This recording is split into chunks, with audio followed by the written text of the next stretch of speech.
Hello, welcome to Aspire. I'm Babis Fountoulakis, that's my actual Greek name. But I understand that this is a challenge for you to pronounce, so I'm known widely as Babis. And I'm the sports psychologist dealing with a few teams here in Aspire since a long time, with a fencing team, table tennis team, and shooting team. Today we are going to talk about goal setting. This is a hot topic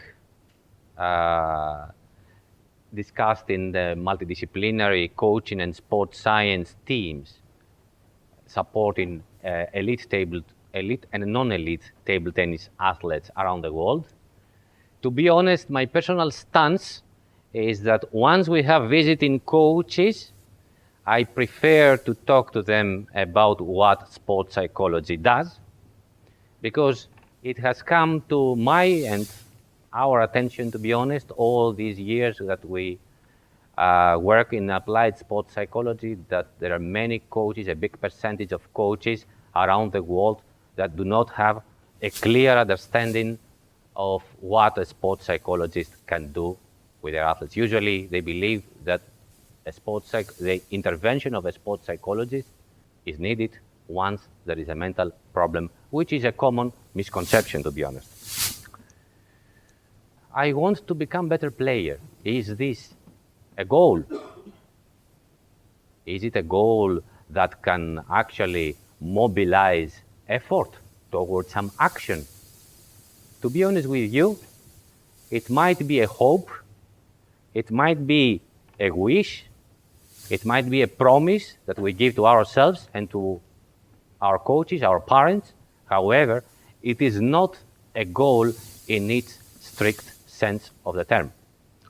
Today I'm going to keep repeating some buzzwords, some phrases, because they are key elements in a goal-setting process. And because I follow the ancient Greek school, repetition is the mother of all learning. So, a SMART goal, and we will explain later on what a SMART goal is, usually directs attention towards action that needs to be taken in order for the goal to be realized, to be achieved. And of course, some effort is mobilized, the athlete is starting investing time and effort into achieving it, at least into working towards the goal. It is a process in which the athlete gets involved. And to be honest, this is one key feature of goal setting. The athlete should get involved. If the athlete does not get involved, goal setting is pointless. So, one thing is that we are talking about SMART goals. A second thing is that we always need to ensure that the athlete is actively involved in the goal setting process. And the third thing is that goal setting, effective goal setting, cannot exist without an action plan. It's okay to state goals, but how are you going to achieve these goals without an action plan? Then we don't talk about goals, we are talking about wishes, promises, but not SMART goal setting. Let's consider the types of goals from two different angles. First, we have, let's see them from the angle of their nature. I want to meet the qualification criteria for the next Youth Olympics. Is that a specific goal? It is. It is a specific goal, because the qualification criteria for the Youth Olympics are specific. Is it, as we will see later, is this goal time-based? Of course, because the qualification criteria, the qualification period ends at some specific point, for example, in August, supposedly. However, it does not depend only on our performance. It depends on a number of factors like the performance of the opponents, the draw. So it's not a goal that once we put effort, we can make sure that we will achieve it. This is called the outcome goal. And to be honest, by setting only outcome goals, we are not sure that the athlete's level of motivation will get increased. Why? Because before that, we have some other types of goals that we have to consider. For example, performance goals. I sit down with my coach and he tells me that yes, technically, tactically, physically, you're very good. You lead also a very good lifestyle as an elite athlete. However, I have noticed that when you go to a serious competition, you get choked under pressure. So I would advise you strongly that you meet the sports psychologist for some training session. So the boy or the girl, sorry, I'm referring to boys because here we have only boys. The boy or the girl goes to the sports psychologist and tells him that in the next, for example, testing session, he wants to finish the stress tolerance test without making any mistake. And we actually do have a highly standardized stress tolerance test here in Aspire, to which extent somebody is likely to finish it without making mistakes. This needs discussion because it's too difficult. However, it is a performance goal.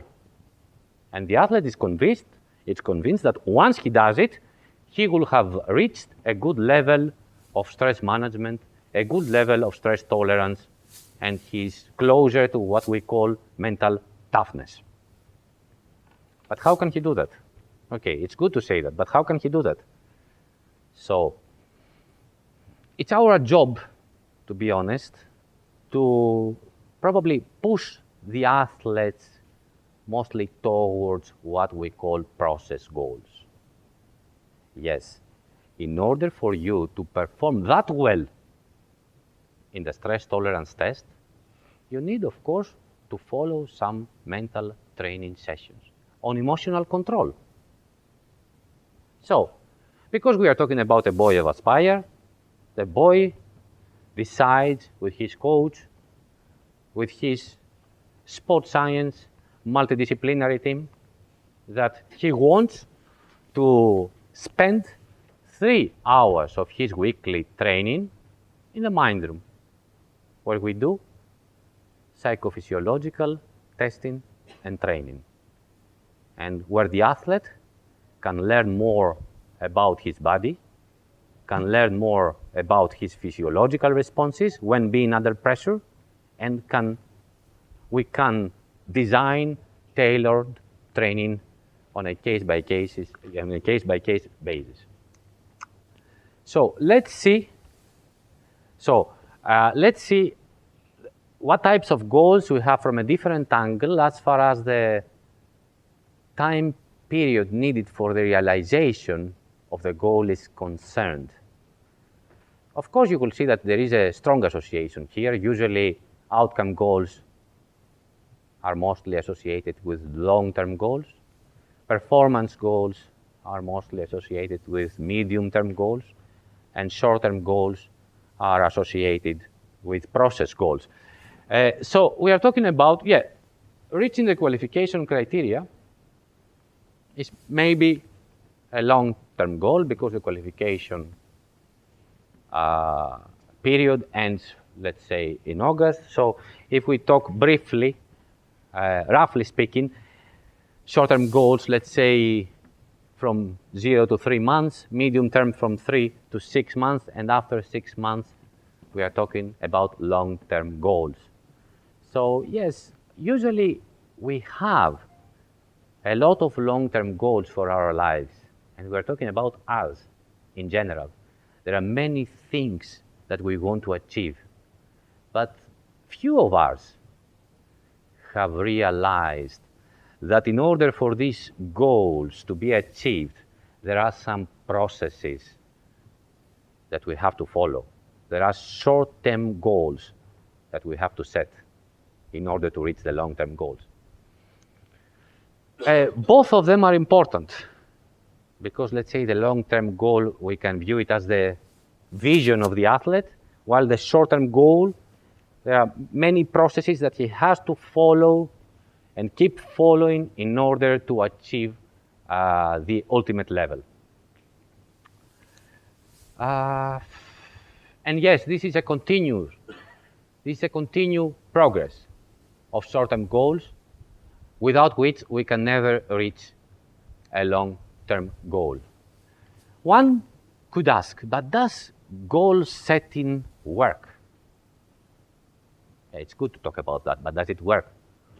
I will tell you what researchers around the world say, that smart goal setting, yes, it does work, as long as you always follow these principles.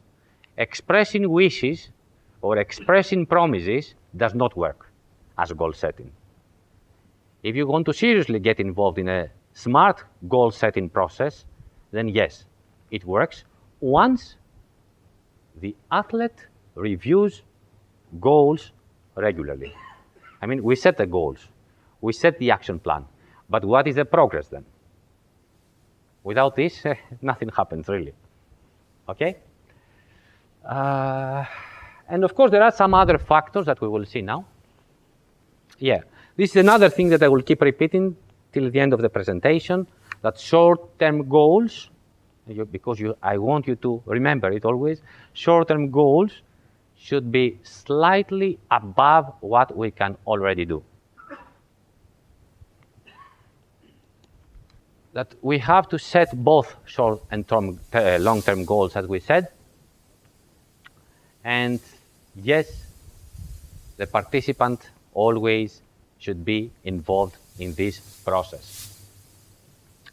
Sometimes it helps if the athlete shares his or her goals with families, with friends, with teammates, so that everybody will keep reinforcing them towards putting more effort into achieving the goal. This is the sports scientists and the coaches' work, actually, to check to which extent the athlete is committed to the set goal, and to remind him that he has to regularly review. This is a reflective process, actually. We see what went wrong, what was successful, etc. And once more, we need process and performance goals, as well as outcome goals. We need long, medium, and short-term goals.